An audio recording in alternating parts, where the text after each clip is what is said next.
cornerback. So Scared. let me tell you what I've heard a little bit. Well, let me tell you what I've seen. Yesterday was tough because when they're 70 yards away, you got to watch your binoculars. And with binoculars, you can't see all 22. You're watching the ball, which sucks. Usually you can watch all 22. So anyway, couldn't really tell you. But we talked to Jason Verrett, and he gave his rundown. And what I thought was really interesting was he gushed over Deommodore Lenoir. He was like, man, this guy's really good. His press technique's terrific. And his praise of Ambry Thomas was tepid at best. Yeah, a little bit like that. So that was one takeaway. Jason Verrett looks terrific. He's healthy. He doesn't even want to talk about injuries. I was about to say, he don't bring up injuries at all to him. Yeah, he was. My question was, when was the last time you felt this healthy beginning of June? Thankfully, someone else went first, asked the injury question. He said that. I unraised my hand. I was like, never mind. Done. I was like, I got no questions for you then. All right. My bad.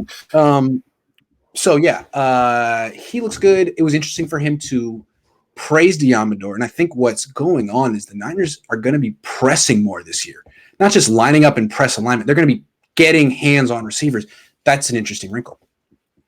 I hate to keep patting myself on the back, but when you asked me about what DeMeco Ryans was going to do, he talked about fast blitzing, all those things, press, because when you look at who they drafted, you draft Ambry Thomas to be a press guy. You want to be able to do those things as well. So I hate to keep patting myself on the back, but he literally said what I thought that this like when you asked me, how is this going to change? Okay, it's going to change because now he's going to have to figure out his play calling, but it's going to change because you're going to see a lot more aggressive blitzing. You're going to see him send extra guys. You're going to see him drop guys from the safety spots and do things like that and be a little bit more exotic. So, I mean, I'm happy that he said those things, but you should have been tipped off with the way that with the profiles of these guys. Ambry Thomas profiles as a man-to-man press guy. Yes. Lenoir, the book on Lenoir was everybody was thinking that he's taking K'Wan Williams' spot as slot. If he's out there, why would you throw him in the slot, honestly, at this point? Right. So he hasn't been in the slot yet. He hasn't been in the slot. He's been outside. And the thing about it's going to be interesting to see the development. It's going to be interesting to see their development. That's how I just wanted to end it there. Yeah, I think they're interesting. They're kind of like yin and yang. They're opposites. Deommodore is very good at pressing. He's physical. He gets his hands on you. If he misses, he doesn't have any recovery speed. So it's kind of risky. It's high stakes. Ambry is not physical.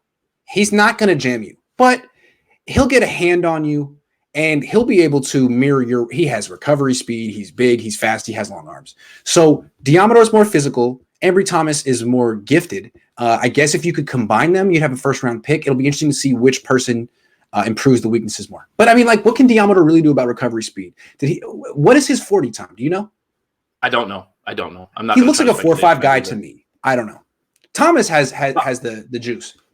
Right. I mean, well, that's and it's a difference between play speed, everything as well, too. Yep. And you slow down receivers if you're able to jam them at the line. Like you saw him do what he did to Austin Watkins, and Austin Watkins is a big boy. So, I mean, for him to be able to get his hands on somebody like that and knock him down, honestly, and for Verrett to sing his praises in that way, I found the same thing when I was watching the press conference as well, was how effusive with his praise with Lenoir. So, I mean, it's a good sign, honestly. But at the same time, I'm going to go back to, I don't want to be negative, but God forbid if Jason Verrett gets hurt, then things start to get hairy with Emmanuel Mosley being the number one guy who's going to have to cover those Devontae Adams, DeAndre Hopkins, those type guys. That's where it gets a little scary. So we'll see. Honestly, I think that right now, if Lenoir can continue to improve and do well, and I think that it boosts the stock of this secondary. I mean, the cornerback room, because now you have guys that you're relying on and you feel good about, and you're not running Brian Allen out there. Yep. The coach says players need to take notes on how Verrett artfully requested to move on from the injury questions. He was balanced, clear, and respectful. Media had no choice but to respect the boundary he set out. Yeah, man. I mean, yeah. And I was embarrassed that I had an injury question. I was like, yeah, you're right. My bad. Sorry. I was trying to have it in a positive way, but I was like, nah, man. He's earned the right to answer something else. I mean, every time he's up there, it's the same freaking questions. How do you feel? How's your knee? You have to remember. It's every single year that he's every been in the league. Single time. Every year. I would be tired of it as well, especially when I walk up to the podium and I tell you I'm healthy. I feel great. That's it. Stop asking me. There's no injuries anymore. It's done. So I hear it. Last Second Sports. Anything on Jared Maiden? Haven't heard squat on him. I like him. He looks good. He had an interception gift wrapped to him from Trey Lance last week and he dropped it. But I mean, I don't know. I'm still waiting to see the one-on-ones. I base most of my opinion on one-on-one drills, man. He was good in one-on-ones last. He was so good in one-on-ones that they had him taking reps at nickel. So I think he's got potential as a safety on this team, Jared Maiden. We'll see. I can't say I haven't really seen him, so he's a little secret. We'll see. That's our show. This was one of my favorite 49ers coast to coast. We went through the entire roster, but we really had a lot to say about the state of journalism. Covered a lot of ground. Hold on. A lot of ground.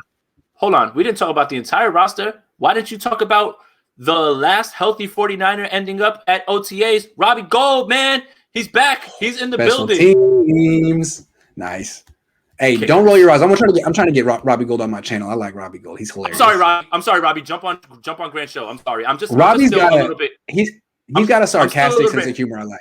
Okay, good. Because I'm a little bit hurt with the whole holdout thing. Still, I haven't let that go. Whatever. It's fine. I liked it, man. Go get that money, baby.